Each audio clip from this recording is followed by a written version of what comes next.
Hey Scotty, I just want to start by saying thank you for your comment on my blog post yesterday.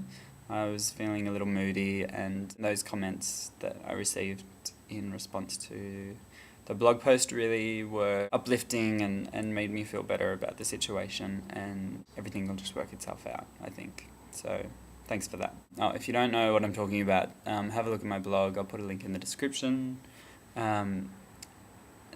And you can have a read of that yourself. Today is Remembrance Day in Australia and other Commonwealth nations. I think it's called Veterans Day in the United States. I put a link in the sidebar to a video, and I encourage everyone to take a couple of minutes out of their day just to have a watch of the video and to explore the meaning of today. Now onto the rest of the video. I probably should answer my own question from my last video, and that was, who do I admire the most? I sort of go through phases of who I admire, and at the moment I admire Santiago Calatrava. And if you're Spanish and you know the actual pronunciation, then leave a video response to this, that would be great.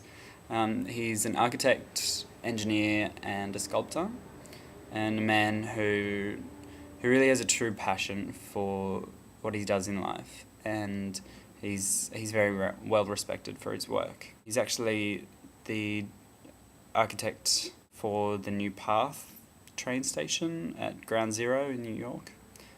So have a look at that. He does amazing work, especially in train stations and bridges, and it's just stunning. So yeah, have a look at that. With your question, Scotty, Australia's reaction to Obama's victory, there's a few things. One of them is that Australia is one of the United States' closest allies, along with the UK and Canada and places like that. So one thing is the reaction to the Iraq War. The US, UK and Australia, known as the Coalition of the Willing or the Axis of Deceit, had their respective leaders George Bush, Tony Blair and John Howard. And leading up to the American election, John Howard lost his election and Tony Blair is no longer in power. So there was really a keen interest in the result of this election as to whether America would vote the same way as the UK and Australia and change governance. Another thing is that events that happen in America really have a big flow-on effect to Australia. So a big example of this is the stock market. So we always hear on the news in the morning, there's been a bad day on Wall Street. We're bracing for a bad day in Australia as well. But especially with the global economic crisis, the election of the leader of the most powerful country in the world really will have a major effect on the world economy and how it reacts to this crisis. So I think a lot of Australians realise that Obama was the type of leader who was really best suited to fulfill the need of not only America, but also the whole world. And we were frankly relieved when he was elected, because we weren't really sure what American voters would do. Like, we have this saying in Australia, and I'm sure other parts of the world do as well, it's only in America.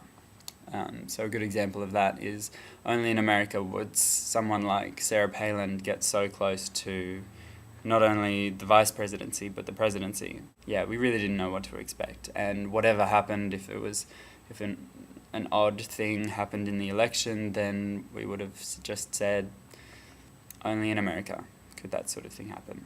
So we were relieved. My question to you, Scotty, is what brings enjoyment to your life? What are you passionate about? What do you want to study? What do you want to do as a career? What do you want to do with life? Yeah. That'll be interesting. I'd be really interested to know your answer to those questions. So, yeah. Have a great couple of days. I look forward to seeing your video in the next few days. And yeah, talk to you soon. Bye.